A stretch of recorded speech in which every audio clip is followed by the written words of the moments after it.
Assalomu alaykum, bizni YouTube'da tomosha qilib turgan hurmatli tomoshabin dindoshim.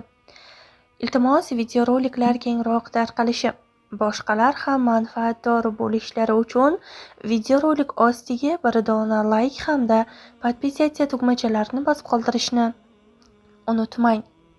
Aybsiz aybdor. Mamnunaning tuprog'i yengil. Bir gap aytsa, egasiga yetib bormay qo'ymaydi. O'zi o'ta ehtiyotkor, har bir gapini o'ylab gapiradi.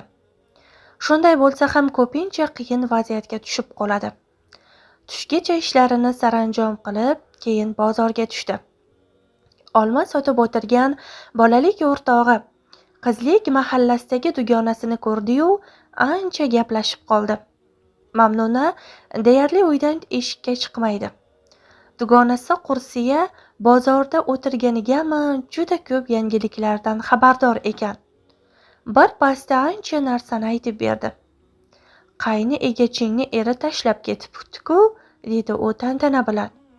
Aslida Mamnuna bu gapdan xabardor edi, ammo tor qishloqda gap ko'payishini istamadi. Dugonasi aylantirib shu mavzuda gapiraverdi. Pochchang o'lgudek yomon ko'rarkan qaynopangni. Ko'rsa kaltaklayverar ekan-ku, endi hayoti nima bo'larkin? Pochchamiz yaxshi odam. Gulassal opam ham hech nolimagan hayotidan. Mayli o'rtoq, men bora qolay, bolalaringni o'pib qo'y. Mamnunaning ko'ngli xijil bo'ldi.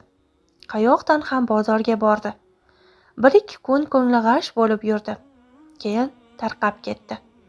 Podadan qaytgan sigirni sog'ib, sutini sirli chelakka dogadan o'tkazib suzib olayotganida eshikdan Gulassal opasi ko'rindi. Ayol u bilan qovog'ini solib ko'rishdi. Mamnunaning yuragi titradi. Nimadir bo'lgan. Ovqat suzdi. Hamma taomlangach, kosalarni yig'ishtirayotganda boyadan beri qizi bilan pichirlashib o'tirgan qaynonasi unga "O'tiring" ishorasini qildi. Bolalarni esa uyga kirgizib yubordi. Pochchangiz yaxshi, opangiz yomon bo'pti-da. Siz kimsiz mening qizimni g'iybat qiladigan?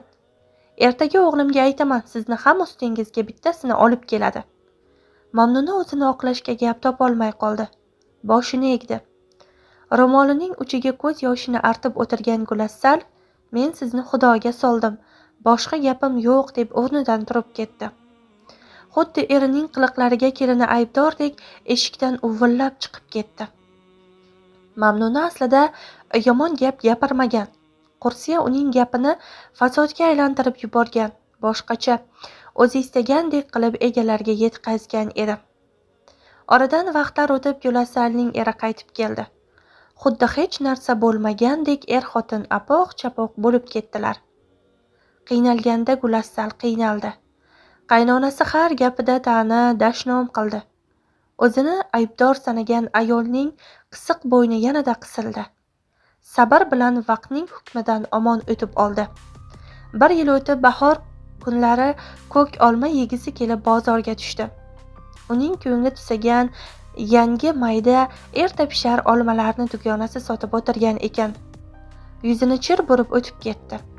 Oradan 1 hafta o'tib uyiga borganda onasi o'pkaladi. Qursiyani bozorda ko'rib mensimay yuzingni burib ketibsan. Unaqa qilma qizim. Ering bitta mashina olganiga shu darajada kekkayib ketdingmi? Mamnuna kulishini ham, yig'lashini ham bilmasdi. Endi bu o'rtog'idan qanday qutuladi-a? Sizga tanishmi bu vaziyat? Alloh barchamizni o'zi isloh qilsin. Xulosa, o'zingizdan yaxshilar.